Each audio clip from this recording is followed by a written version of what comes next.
So hello guys, welcome to Crazy, that is concept revision anytime anywhere for JEE Mains, Advanced and other engineering exams. And I am Vaibhav Dharmani from NIT Kurukshetra. तो चलिए, जो ये question upload किया था एक बच्चे ने, chemistry का क्वेश्चन है, some basic concepts of chemistry, जो आप लोग फर्स्ट चैप्टर पढ़ते हैं उससे क्वेश्चन है, ठीक है। अब ये क्वेश्चंस जब हमने देखे तो ये थोड़े से इजी लेवल के थे, तो इसलिए हम लोग आपको एक सजेशन देना चाहेंगे कि जब आप लोग क्वेश्चन सॉल्व करते हैं ना, तो उन पे थोड़ा टाइम दिया करो। एक बार नहीं हो तो एक और बार ट्राई किया करो, क्योंकि देखो, हमें आप लोगों को क्वेश्चन बताने में कोई दिक्कत नहीं है, लेकिन आप लोग जितना क्वेश्चन पे टाइम स्पेंड करोगे ना, उतना आप लोगों के कॉन्सेप्ट्स क्लियर होंगे। और एडवांस क्या मांगता है? Clear concepts. एडवांस कभी भी आपसे टफ कैलकुलेशन नहीं कराएगा, वो टफ कॉन्सेप्ट पूछेगा। ठीक है, कोई बात नहीं, टाइम वेस्ट नहीं करते, हम आप लोगों को सॉल्यूशन बता देते हैं, पर ट्राई करना ऐसा, ठीक है। आप लोगों को बेनिफिट होगा। और वीडियो को लास्ट तक देखना, इसमें मैंने एक क्वेश्चन में एक ट्रिक बताई है जो जनरली कोचिंग वाले नहीं बताते। वो सिंपल ट्रिक है बिल्कुल, लेकिन फॉर्मूला याद नहीं करना पड़ता उसमें, ठीक है। तो जरूर देखना वीडियो को लास्ट तक। सबसे पहले ये पहला क्वेश्चन है कि ड्रॉप ऑफ रेन दे रखा है, उसका वॉल्यूम दे रखा है 0.448 मिलीलीटर एनटीपी पे। अब मॉलिक्यूल्स ऑफ वाटर पूछा है और हाइड्रोजन के एटम्स पूछे हैं, ठीक है। तो सिंपल सा क्वेश्चन है, आपको मोल्स निकालने हैं। एनटीपी पे वॉल्यूम दे रखा है 0.448 मिलीलीटर, इसको लीटर में चेंज किया तो क्या हो गया? 0.448 इंटू 10⁻³ अब इसको मैंने ऐसे चेंज कर दिया, क्योंकि आप लोगों को पता है एक मोल में कितना लीटर होता है? 22.4, तो उसको मैंने दो डिजिट में कर दिया 44.8 में, ठीक है। अब 44.8 इंटू 10⁻⁵ लीटर, ये मोल्स में कन्वर्ट करेंगे तो कितना हो जाएगा? 1/22.4 इंटू 44.8 इंटू 10⁻⁵, मतलब 2 इंटू 10⁻⁵ मोल्स हो गए। H2O के मोल्स हो गए 2 इंटू 10⁻⁵, ठीक है। अब मोल्स हो गए तो अपन मॉलिक्यूल्स इजीली निकाल सकते हैं, इंटू Na कर दो। Na क्या होता है? 6.023 इंटू 10⁻23, ठीक है। ये अगर समझ नहीं आ रहा हो तो ये 23 है।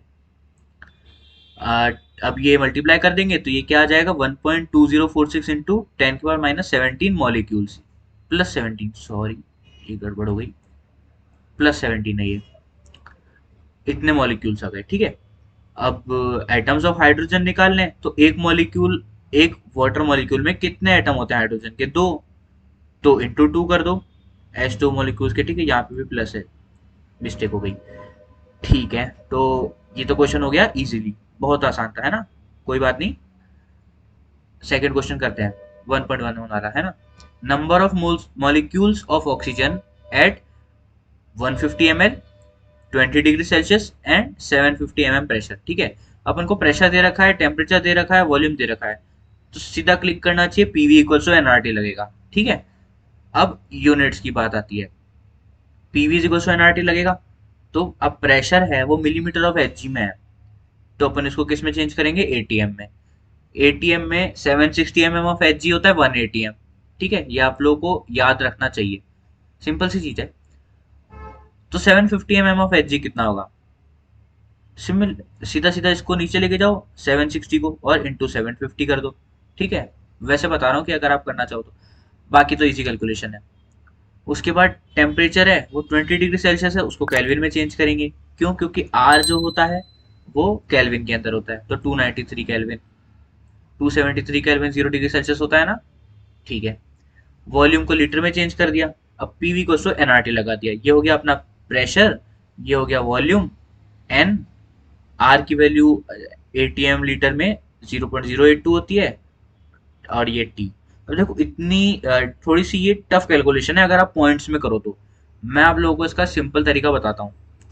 देखो, जेई एडवांस हो या जेई मेंस हो, वो कैलकुलेशन टफ नहीं करवाते, वो पॉइंट्स में आप लोगों से एग्जैक्ट नहीं मांगते। वो जो जो इजीली हो जाते हैं ना पॉइंट्स, उसमें वो पॉइंट्स तक आंसर मांगते हैं। बाकी जो हार्डली आप लोगों को सॉल्व करना पड़े, ऐसे क्वेश्चंस वो नहीं देते, ठीक है। तो ये 0.082 है, देखो ये 80 से थोड़ा ज्यादा है, 82 है ना, और ये 300 से थोड़ा कम है। तो इजी कैलकुलेशन जल्दी करने के लिए अप्रोक्सीमेट आप लगा सकते हो अपने माइंड में कि ये हो जाएगा 0.08 इंटू 300, ठीक है। तो ये कितना हो जाएगा? ये मल्टीप्लाई करोगे 0.08 इंटू 300, तो ये हो जाएगा 24, ठीक है। ये मैं कह रहा हूँ अप्रोक्सीमेटली होगा 24, ठीक है, एग्जैक्ट नहीं, अप्रोक्सीमेटली। आप लोग उसको सॉल्व भी करोगे तो भी उससे थोड़ा पॉइंट्स में डिफरेंस आएगा। अब ये 3 से 24 को काट दो, 3 से काटा 8 बन गया है ना। अब ये है 15 और 76, इसको भी आप 1/5 कर सकते हो। थोड़ी ज्यादा अप्रोक्सीमेशन ले रहा हूं मैं, लेकिन इसमें चल जाएगा, इतना ज्यादा डिफरेंस नहीं है। ये हो गया 5 से कट गया, ठीक है। अब क्या है, ये 8 को अपन यहाँ से नीचे लेके जाएंगे, है ना, n निकालना है अपन को। तो 5 × 8 × 4 मतलब 40 × 4 160। तो ये अप्रोक्सीमेटली 1/160। अब 1/160 कितना होता है, 0.06, 0.006, ठीक है। इतने कितने हो गए, मोल्स हो गए। इंटू एन ए कर दोगे 6.023 इंटू 23, तो ये कितना आ जाएगा, ये 3.6, 3.6 कुछ आ जाएगा मतलब, क्योंकि ये 0.06 एग्जैक्ट नहीं होता, 0.616 होएगा। तो ये 3.7 से थोड़ा सा छोटा आ जाएगा। और आंसर इसका क्या दे रखा है, 3.71 दे रखा है इंटू 10^21। तो इतना ज़्यादा डिफरेंस नहीं पड़ता, इसलिए मैं आप लोगों को बता रहा हूँ, क्योंकि कुछ क्वेश्चंस होते हैं जिसमें आप लोगों को ये छोटी छोटी कैलकुलेशन करने में बहुत टाइम लग जाता है। तो उसको अवॉइड करने के लिए आप लोग अप्रोक्सीमेशन यूज कर सकते हो, लेकिन ध्यान रखना अप्रोक्सीमेशन ज़्यादा नहीं करनी चाहिए, अवॉइड करनी चाहिए, लेकिन थोड़ी बहुत कर सकते हो। वो कितनी करनी है, कितने एक्सटेंट तक करनी है, वो आप लोगों को प्रैक्टिस से समझ आएगा, ठीक है। तो ट्राई करना जरूर इस मेथड को। और अगर कोई दिक्कत हो तो हमसे पूछ सकते हो, अगर सही नहीं लगे तो अवॉइड भी कर सकते हो, आप लोगों के ऊपर है पूरा, ठीक है। अब अपन थर्ड क्वेश्चन देखते हैं, 1.13, नहीं 1.12। थर्ड क्वेश्चन ये है, atomic mass of metal M दे रखा है 56, एम्पेरिकल फॉर्मूला निकालना है ऑक्साइड का, ठीक है, जो MxO y के फॉर्म में होगा, ठीक है। अब सबसे पहले तो ऑक्साइड का फॉर्मूला अपन ने लिख दिया।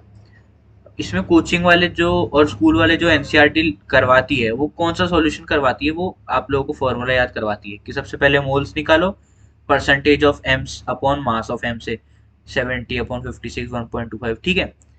उसके बाद आप मोल्स ऑफ ऑक्सीजन निकालो, वही परसेंटेज और मास से, ठीक है। अब उसके बाद 1.25 को 1.25 से डिवाइड करो, ये 1 हो गया। 1.8 इसके मोल्स को वापस इसके मोल से डिवाइड करो, ये 1.5 हो गया, फिर उनका रेशो निकाला। ये चीज जो है ना, वो कई बार याद नहीं रहती, देखो मेरे को तो नहीं रहती थी, मुझे याद करने में जनरली दिक्कत होती थी।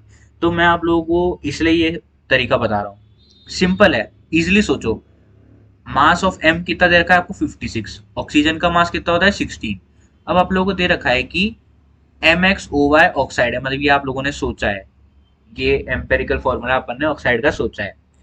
तो 56 इंटू एक्स, मतलब ये एम वाला पोर्शन हो गया, is equal to 70% of A क्या होगा, ऑक्साइड का मास, ठीक है। तो 70/100 of A. 16 into Y, oxygen का पूरा मास हो गया, is equal to 30/100 into A, ठीक है। तो अब अपन को क्या करना है, एक्स और वाई का रेशो बताना है। ये ए और ए तो सेम है ना, तो इस 10 को ऊपर ले जाओ, 7 को नीचे ले जाओ, इधर 10 को ऊपर ले जाओ, 3 को नीचे ले जाओ, तो ए और ए को इक्वल कर दोगे, इन दोनों को इक्वल कर दो। 560 into X upon 7 equal to 160 into Y upon 3।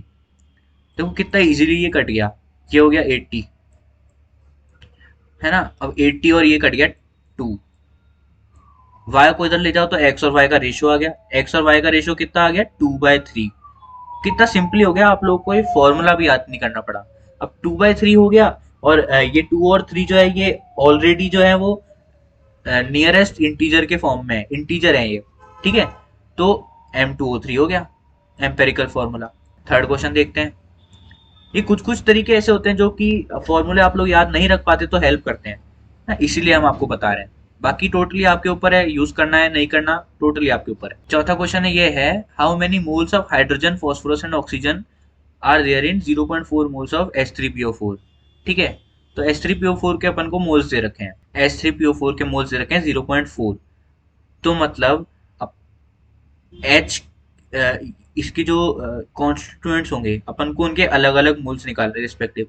तो ये आप लोगों को याद होगा कि अगर पूरे मॉलिक्यूल के जो मोल हैं वो एक्स हैं, तो उनके जो separate different types of atoms होते हैं उनके मोल निकालने के लिए अपन उनकी एटोमिसिटी से मल्टीप्लाई कर देते हैं, है ना, याद है ना, एन फैक्टर में भी यूज करते हो इस कॉन्सेप्ट को, ठीक है। तो मोल्स ऑफ हाइड्रोजन निकालना है तो इंटू 3 कर देंगे, टोटल मॉलिक्यूल की इंटू 3, 0.4 इंटू 3 कितना हो गया 1.2। मोल्स ऑफ फॉस्फोरस 0.4 है और एटोमिसिटी 1 है तो 0.4 इंटू 1। ऑक्सीजन निकालना है इंटू 4 कर दो, 1.6 मोल्स, ठीक है, तीनों के मोल्स आ गए, बहुत इजी, सिंपल क्वेश्चन।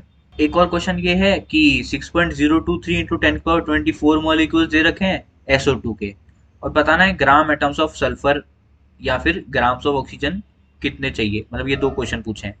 देखो इसमें बच्चे मोस्टली क्या गलती करते हैं, मैं अगर होता तो मुझसे कहाँ गलती होती, ये क्वेश्चन बहुत ईजी है ना।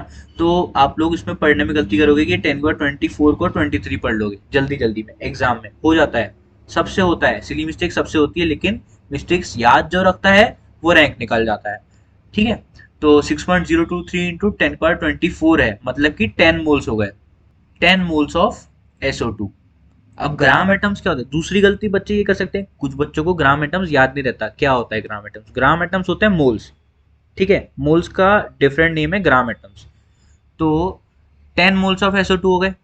अब ये रिएक्शन दे रखी है, अगर इसके 10 मोल्स हैं तो इनके भी 10 मोल्स ही होंगे, इक्विलिब्रियम, है ना, इसके भी 10 मोल्स होंगे, इसके भी 10 मोल्स होंगे, तभी तो मिलके ये टोटल 10 मोल्स बना। अब मोल्स ऑफ सल्फर तो अपन इजीली बता सकते हैं क्योंकि इसके 10 है तो ये भी 10 हो गए। अब अपन को बताना है ऑक्सीजन का ग्राम कितना है, ठीक है, इसके 10 मोल्स हैं, 10 इंटू मास ऑफ ऑक्सीजन, ये ऑक्सीजन गैस है O2, ठीक है, सिंपल O नहीं है, तो O2 का मास कितना होता है 32, तो 10 इंटू 32 कितना होगा 320 ग्राम। तो ये हो गए अपने पांचों क्वेश्चन सॉल्व। ये बहुत इजी इजी क्वेश्चंस थे इसलिए हमने पांचों को एक ही वीडियो में कर दिया।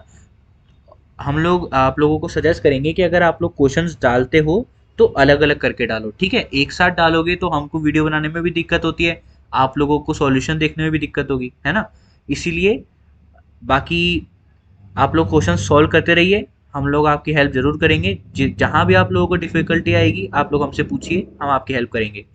और अगर वीडियो पसंद आई हो तो लाइक कर देना, चैनल को सब्सक्राइब कर देना ताकि आप लोगों को वीडियोस आने से पहले पता चल जाए, जो हम कॉन्सेप्चुअल वीडियोस डालते हैं वो कॉन्सेप्ट जो होते हैं शॉर्ट कॉन्सेप्ट्स होते हैं, मतलब कि आप लोग जिस भी कोचिंग से पढ़ रहे हैं, है ना, तो कुछ कुछ कॉन्सेप्ट्स होते हैं जो इतने बड़े चैप्टर में मिस आउट हो जाते हैं, जो कि इंपॉर्टेंट होते हैं, तो वो आप हमारी छोटी सी वीडियो से देख के उनको रिमाइंड कर सकते हो, एक तरीके से रिवाइज कर सकते हो। तो इसीलिए चैनल को सब्सक्राइब कर देना ताकि आप लोगों की काफ़ी हेल्प हो पाए। कभी कभार हम लोग ऐसी वीडियोस भी डालते हैं जिसमें हम बताते हैं कि जनरली लोग क्या गलतियां करते हैं, है ना, तो वो इन क्वेश्चंस में ज़्यादातर बताते हैं। तो क्वेश्चंस की सीरीज को तो आप बिल्कुल फॉलो करना, चाहे इजी क्वेश्चन हो तो क्वेश्चन देख के खुद सॉल्व करिए, अगर अच्छा लगे, नहीं तो कोई बात नहीं, जैसे आप लोगों को सही लगे, ठीक है गाइज। तो मिलते हैं नेक्स्ट वीडियो में, have a nice day, thank you.